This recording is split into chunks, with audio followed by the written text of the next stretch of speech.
आता आपल्या आवडत्या मालिकेचे संपूर्ण भाग मालिका प्रसारित झाल्यानंतर लगेचच पाहू शकता पूर्णपणे मोफत फक्त सन नेक्स्ट वर।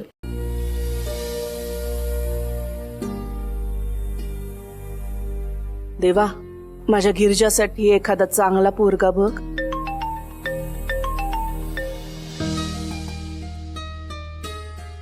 हॅलो, काय ते? मी सुचवलेला पोरगा तुम्हाला आवडला?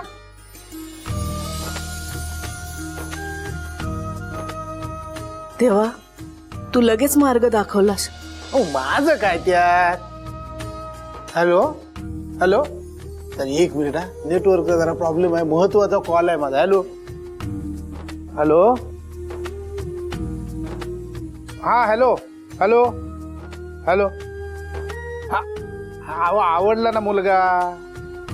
झालं तर मग माझं काय आहे त्यात? मुलगा आवडला ना तुम्हाला? सगळ्यांना सगळ्यांचं सगळं मिळणार आहे, मी आहे ना, मग घाबरायचं नाही। शिरलं का ना? हा ठेवतो। काय माणसं आहे ती? भाऊ, काय गे वहिनी? भाऊ तुम्हाला जे वाटतं ना तसं नाही। नाही, मला काय बरंच काय काय वाटत असतं, पण नेमका विषय काय आहे? गिरिजा घरात कमावतीये म्हणून तिच्या लग्नाचं आम्ही बघत नाही असं नाही, पण तीच लग्नाला तयार नाही। कसं आहे, ती लग्नाला तयार नाही म्हणून तुम्ही मुलगा बघत नाही, पण लोक तर हेच म्हणणार ना तुम्ही तिच्या जीवावर उड्या मारताय म्हणून। भाऊ, तुमच्या नजरेत गिरिजासाठी एखादा चांगला मुलगा असेल ना तर वहिनी कसं आहे, गिरिजा माझी पुतणीच आहे ना, ती काय बोल परकी आहे काय? ती तर मला माझ्या रेशमा सारखी आहे, पण आता ती माझ्या बरोबर कशी वागते हे काय तुम्हाला वेगळं सांगायला हवं काय? सकाळचं मनावर घेऊ नका ना भाऊ, पाहायचं कधी कधी चुकतच। कधी कधी मी समजावय ना तिला।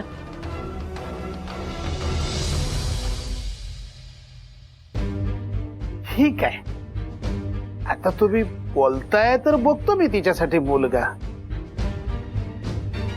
पण मी बघितलेला मुलगा तिला चालेल काय? नाही, कसं आहे, आधी तिला विचारा ती लग्नाला तयार आहे की नाही, नाहीतर मी मुलाकडच्यांना शब्द द्यायचो आणि मला तोंडावर पाडशाल।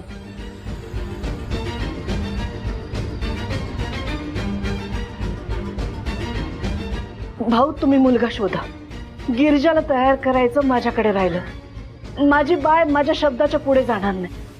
होय काय? वहिनी, तुम्ही सगळी माझी माणसं म्हणून मी तुमच्यासाठी एवढं सगळं करतोय। आता ना तुम्ही काळजीच करू नका गिरिजाच्या लग्नाची, सगळं काय तर मी बघतोय। शिरला कानात?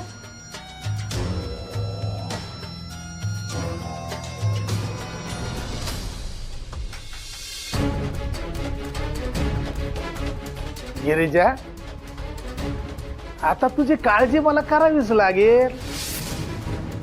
आता बघतोच, आतापर्यंत माझ्या बरोबर गुरमीने वागणारी ही गिरिजा माझ्या उपकाराच्या ओझ्याखाली कशी दबते ते। गिरिजा, आता तुझी आईच तुला माझ्या दयेवर जगायला लावील। शिरलं कानात?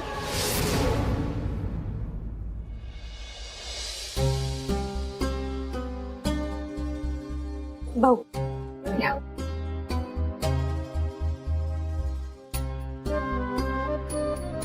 एकुलती एक करती सवरती कमवती आहे ना त्यांच्या घरातली, ती तिचंच लग्न केलं तर ह्यांच्या खाण्यापिण्याचे वांदे होतील। वासंती वहिनी, जी तुमचं घर सांभाळते ती कुठल्या तरी दुसऱ्या घरची लक्ष्मी आहे, हे विसरू नका तुम्ही, आणि तुमच्या घरासाठी तिचं आयुष्य वाया घालवू नका। आई, तुम्ही काकांच्या घरी जे झालं त्याचा विचार करताय ना? हा गो, त्यांचं बोलणं अजूनही कानात घुमतंय माझ्या। तुम्ही त्यांचं मनाला लावून घेऊ नका। गिरिजाताई हुशार आहेत, सुंदर आहेत, नोकरीला पण आहेत, कुठलाही मुलगा त्यांच्याशी लग्न करायला हसत हसत तयार होईल।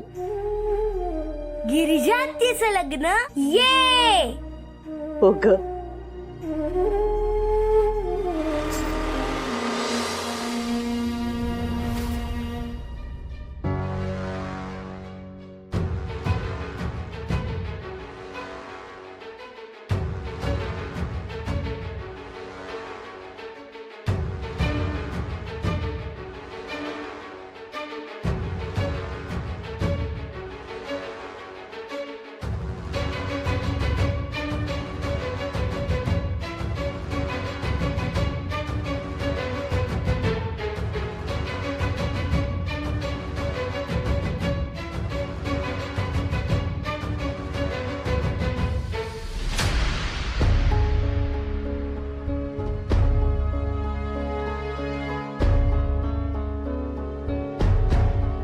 वहिनी बिल कोणी भरलं?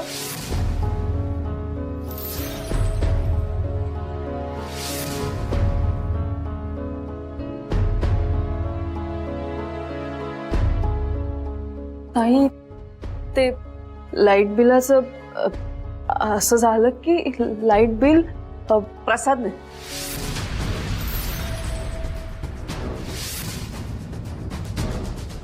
प्रसादने भरलं लाईट बिल. दादाने. हा, प्रसादनेच भरलं ना बिल. काय? हो खरंच ताई दादाने भरलं. काय ना, त्याला ज्या भाषेत समजावायचं ना त्या भाषेत समजावलं मी, म्हणून मग भरला बिल त्याने. नाही, दादाने लाईट बिल भरलं हे चांगलंच आहे.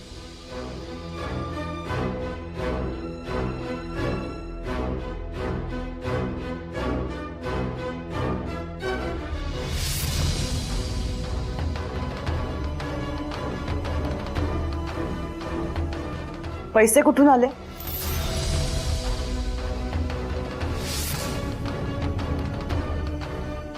हा, कदाचित त्याच्या कामाचं झालं असेल ना.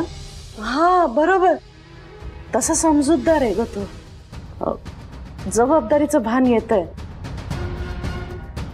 सुधारतोय तो हळूहळू. ताई तुम्ही फ्रेश होता का? मी पटकन चहा करते. हा, नाही नको. दादा कुठे आहे?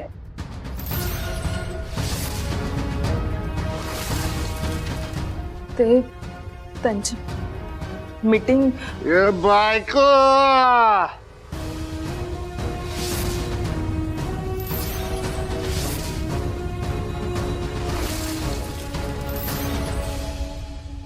बायको सर जेवण वाढ मला सर, जेवण वाढ, भूक लागली मला जेवण. खरंच गाई? दादा खूप सुधारलाय. आधी लोक याला उचलून घरी आणायचे, आता हा स्वतःच डुलत डुलत येतो. नाही गो, तसं नाही बाय. थांब बाई, मला बोलू दे त्याच्याशी. बोल दादा. हा? अरे गिरिजा, तू लवकर आलीस? मी वेळेवरच आले. वेळ तुझी चुकलीये. हा काय? मला तर वाटलेलं की तू बिल भरणारच नाहीस, पण तू बिल भरलंस. मला चुकीचं ठरवलंस. अरे आता तर मी सगळ्यांना चुकीचं ठरवणार आहे. हे पोरा, तू चल ना, चल. आई, अगं बोलू दे त्याला. नाही तर काय? अरे एवढ्या दिवसांनी माझी बहीण स्वतःहून माझ्याशी बोलायला आली तर बघवत नाही? बोलू दे ना आम्हाला. बोल दादा, बोल. आता मी बोलणार नाहीये तर आता मला मिळणाऱ्या पैशातून आहे ना मी करून दाखवणार आहे.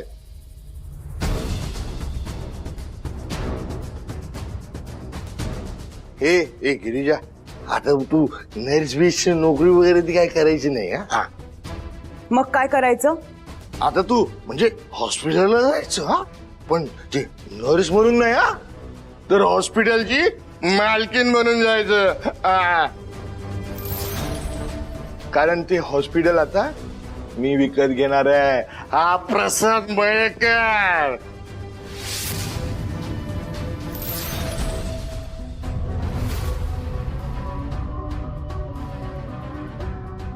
आणि आपले तिथल्या कुठे? तू मेन मेन डॉक्टर म्हणून तू असणार हं तिथे. हा हा हा, आणि हे गौरव तू इथे इस्त्री मारत काय बसलायस तू? तू आपल्या हॉस्पिटलचं सिक्युरिटीचं काम सांभाळायचं, हेड सिक्युरिटी हेड एकदम. आणि हर्षदा तू ते बिलिंगचं काम सांभाळायचं. हिशोब अगदी चोख लागतो मला. अरे वा दादा, तू तर सगळ्यांच्याच नोकरीची व्यवस्था केली आहेस. येस, अरे एकदम कडक. आता कोणीच टेन्शन घ्यायचं नाही.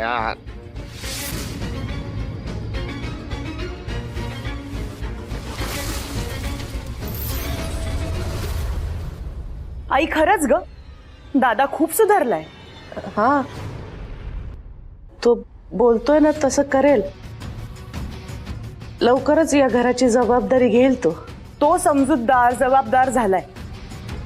पण तुझं काय?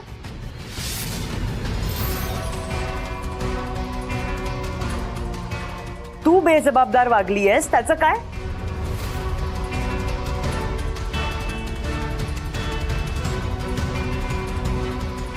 आई तुला केळकर नाव ऐकल्यासारखं वाटतंय का?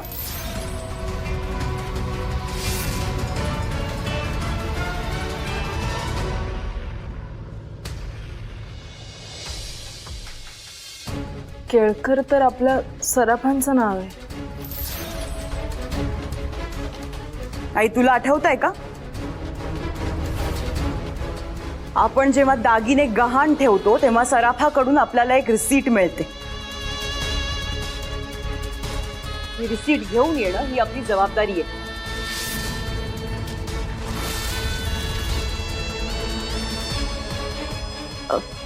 कसली रिसीट?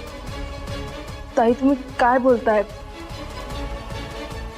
आम्हाला काहीच कळत नाहीये. आई तुला तरी कळतंय ना? सराफाकडे आर्यासाठी बनवलेले कानातले गहाण ठेवून तू लाईटचं बिल भरलंस.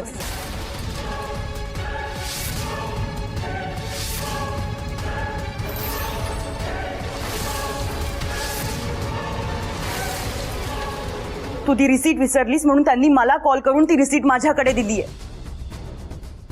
आणि म्हणून मला हे सगळं कळलं. का केलंस आई असं? बाय अगो, बिलाचे पैसे दादाने खर्च केले म्हणून हा मार्ग? कशासाठी? याच्यासाठी ज्याला या सगळ्याची काहीच पडलेली नाहीये, याच्यासाठी?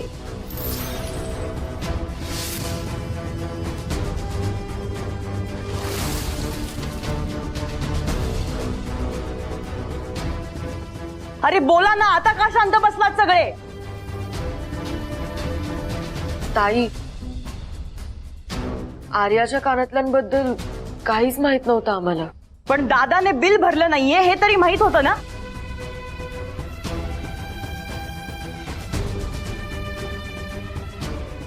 मी शांत होते कारण मला वाटायचं की हे सगळं कधीतरी थांबेल. पण तुम्ही नेहमीच मला मूर्ख बनवत आलाय. मला ना कळत नाही की दादाने केलेली चूक झाकण्यासाठी तुम्ही एकत्र आलात ह्याचं कौतुक करावं का आपल्या या घरामध्ये असल्या गोष्टी घडतात ह्याची काळजी करावी. पण आज जे काही घडलंय ना ते खूप वाईट आहे. आणि ह्या घरात पुन्हा असं घडता कामा नये.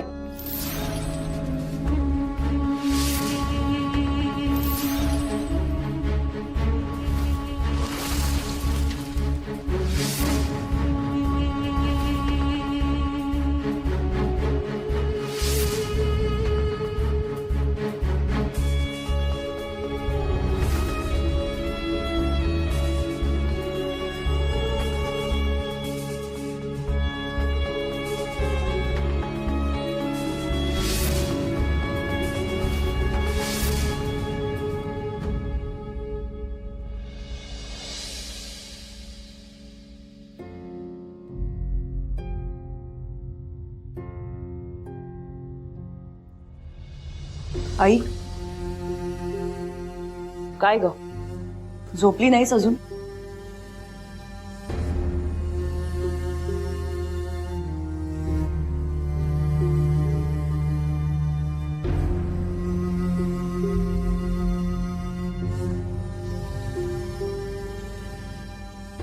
झोपच लागत नाही, विचारच थांबत नाहीत गो. आई तू नको इतका विचार करूस.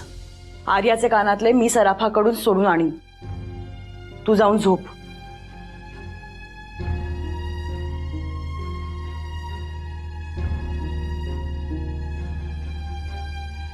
माझ्यामुळे तुला आल्या आल्या त्रास झाला ना ग.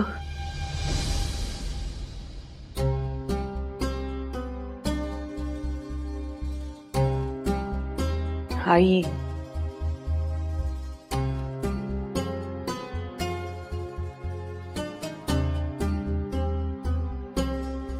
आई मुद्दा त्रासाचा नाहीये, मुद्दा खोटं बोलण्याचा आहे. तू असे किती दिवस दादाच्या चुका लपवणार आहेस? आणि आता ह्याच्यामुळे ना त्याला एक कळलंय की आपण कितीही चुकीचं वागलो ना तरी आपल्याला पाठीशी घालणारी आई आहेच. काय करू बाय, तो पण माझाच पोरगा आहे ना. खरंच माझ्यामुळे तुला आयुष्यभर त्रासच होत आलाय. काहीही काय बोलतीयस? आणि हे सगळं तुझ्या मनात कुठनं आलं? कुठनं आलं ते जाऊ दे ग. रात्रंदिवस झोप लागत नाही या विचाराने मला. तू आधी हे सगळे वायफळ विचार मनातनं काढून टाक. आणि मला एक सांग, आजपर्यंत कुठल्या मुलीला स्वतःच्या आईचा त्रास झालाय?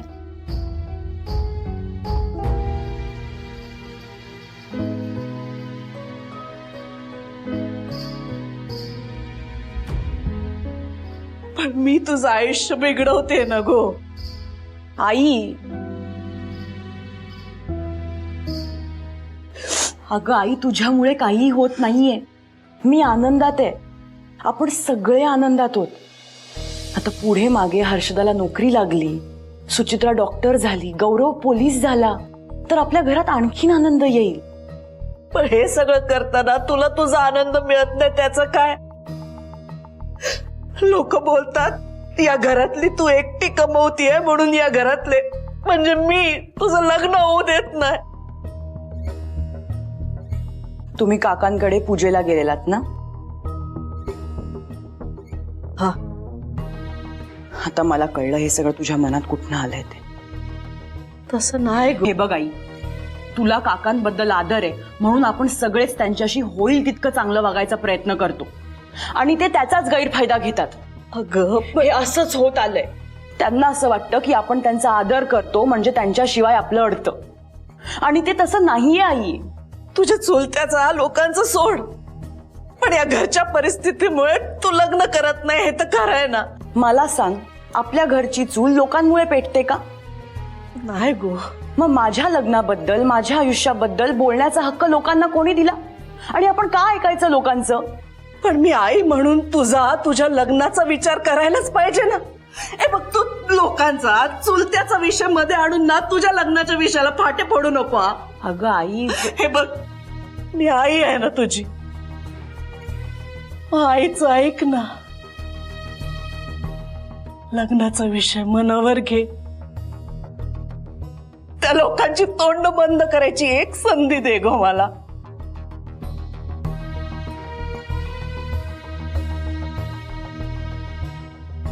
ठीक आहे, माझं लग्न झालं. हर्षदा, सुचित्रा, गौरव यांचं काय? त्यांच्या स्वप्नांचं काय? आई, माझं त्यांच्या बाबतीत काहीतरी कर्तव्य आहे. ते कसं पूर्ण करू? पण कर्तव्य तर आईचं पण असतं ना. अगं पण मी कुठे नाही म्हणतीये. मी फक्त इतकंच म्हणतीये की आधी मला माझ्या भावंडांसाठी असलेलं माझं कर्तव्य पूर्ण करू दे. त्यांना आयुष्यात मोठं झालेलं बघू दे, मग आपण बघू माझ्या लग्नाचं. अगं पण या सगळ्यामध्ये तुझं वय निघून चाललंय त्याचं काय? आई, लग्नासाठी योग्य वयापेक्षा योग्य साथीदार जास्त महत्वाचा असतो, आणि हे सगळं होईपर्यंत तोही मिळेल. तुझ्या बाबांनंतर या घराची सगळी जबाबदारी तू उचलली, त्याचं खूप कौतुक आहे ग मला. पण आजकाल तुझ्या काळजीनं वर भरून येतो माझा.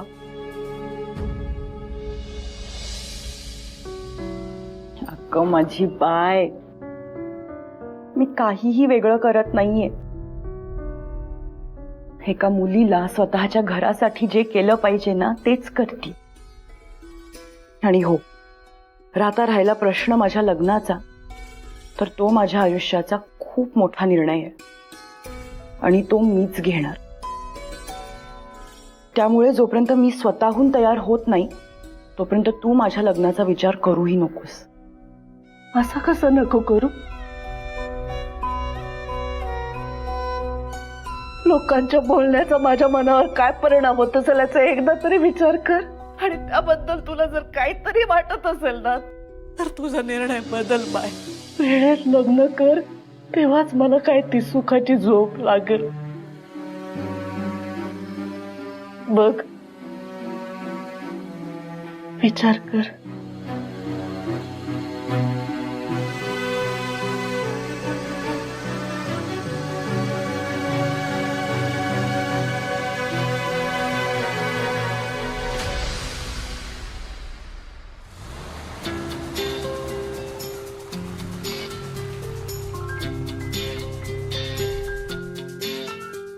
एक मिनिट थांब. मी 1 2 3 म्हणून मग उतर. का? मजा तर बघ ना भावा. काय मूर्ख म्हणायचं? अरे अरे विक्रम,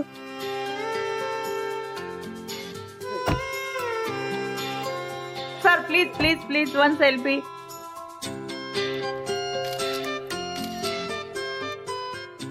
थँक्यू. हे सगळं बघायला मला मजा येते म्हणून मी हा मूर्खपणा करतो. चल तर रिसेप्शनला जाऊ. चल. एक सेल्फी प्लीज सर प्लीज. हा, थँक्यू सर. येस. बघितलं.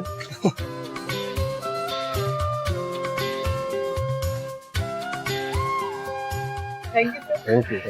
प्रोफाईल पिकची सोय करून गेली. अरे सगळे एन्जॉय कर रे. हाय. हाय, तुम्ही विक्रांत देसाई ना? हो, हेच ते आणि तेच हे. सर प्लीज एक सेल्फी. हो शुअर. सोशल मीडियावरती फॉलोअर्स वाढवायची सोय करते. बस होतं.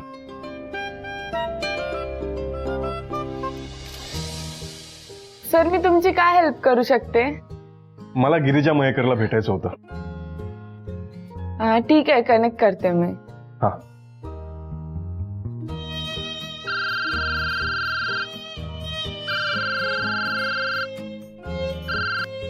हॅलो. सिस्टर गिरिजा? नाही, सोनल बोलते. काय निरोप होता? सिस्टर गिरिजा यांना भेटायला विक्रांत देसाई आले. वाव, काय? काय नाही, एक मिनिट. हा, गिरिजा जी, विक्रांत जी बारात लेके आए हैं. विक्रांत आलाय? हो. त्याला थांबायला सांग. अगं तो ऑलरेडी तुझ्यासाठी थांबलाय. सोनल मस्करी नको, मी पेशंट अटेंड करून जाते. बर. हॅलो, त्यांना तिथेच थांबायला सांगा. सिस्टर गिरिजा येत आहेत. ओके. सिस्टर गिरिजा येत आहेत, तुम्हाला बसायला सांगितलंय. थँक्यू. Thank you for selfie. अरे सवय आम्हाला. चल.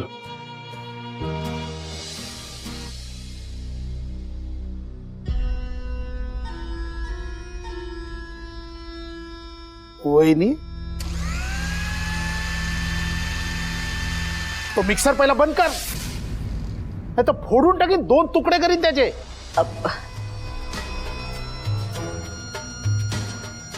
गिरिजा काय बोलली?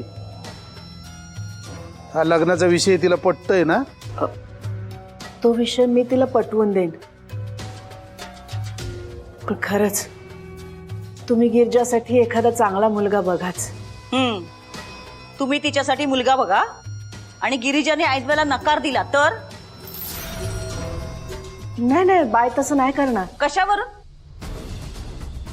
हा, ती मुलाकडची माणसं यांना काही बोलली तर? असं काही झालं ना तर मग माझ्याशी गाठ आहे. मी ऐकून नाही. बाय, रेशमाच्या औषध जा, आतमध्ये जा आणि साखर खाऊन ये जा. पण मी काय म्हणतेय, नेहमी गप. मी एकदा गप बोललो ना मग गप बसायचं. शिरला कानात. हा बहिणी बोला मग कसं करायचं? गिरिजाला लग्नासाठी मी तयार करेन, माझा शब्द आहे. तुमचा शब्द आहे मग झालं तर. अहो तुमचं आणि माझं बोलणं झालं ना तेव्हापासून 100 पोरं अशी डोळ्यासमोर येऊन गेली. एक आहे पोरगा आहे माझ्या कॅटरिंग मध्ये आचार्याचं काम करतो. आचारी? मग चांगल्या चवीचा आचारी आहे आणि पगार पण चांगला देतो हा मी त्याला. काय चव आहे हाताला. पोरगा हुशार आहे, तरुण आहे आणि महत्वाचं म्हणजे एकुलता एक आहे. मी शब्द टाकला ना तर मागे नाही फिरणार तो. माझी बाय त्याच्या घरात सुखाने राहील ना? माझ्यावर तुमचा विश्वास आहे ना? मग डोळे झाकून करून टाकू. तुम्ही म्हणताय मग चालेल. झालं तर मग आज संध्याकाळी चहापानाचा कार्यक्रम उरकून घेऊया. आज संध्याकाळीच? वैदी शुभ कार्याला उशीर कशाला करताय? नाही ते पण आहे, पण जरा तयारीला वेळ मिळाला असताना तर. हे बघा तुम्ही फक्त नारळ देऊन मुलीला पाटावर उभं करा, बाकी सगळं खर्चाचं मी बघतो. शिरला का ना? हा पण वहिनी काही झालं तरी गिरिजा माझी पुतणी आहे आणि पुतणी म्हणजे मला माझ्या मुलीसारखीच ना. कशाला टेन्शन घेताय? जा संध्याकाळच्या तयारीला लागा. बर रवळनाथा, माझ्या पोरीचं लवकरात लवकर जुळव दे रे बाबा. ओ रवळनाथ सगळं बरोबर जुळवणार. शिरला का ना? येते. हा.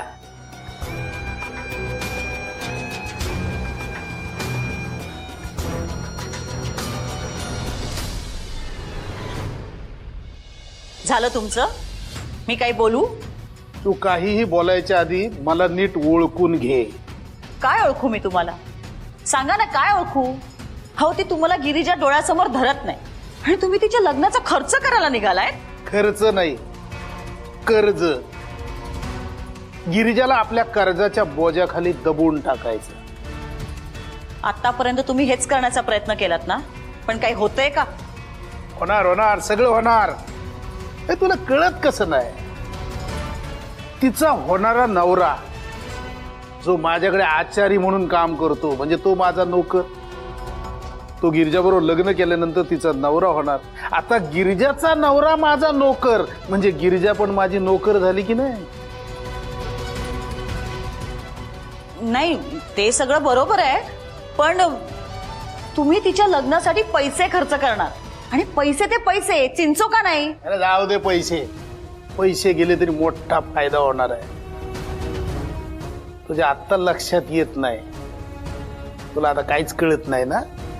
योग्य वेळ आली ना म्हणजे तुला समजेल.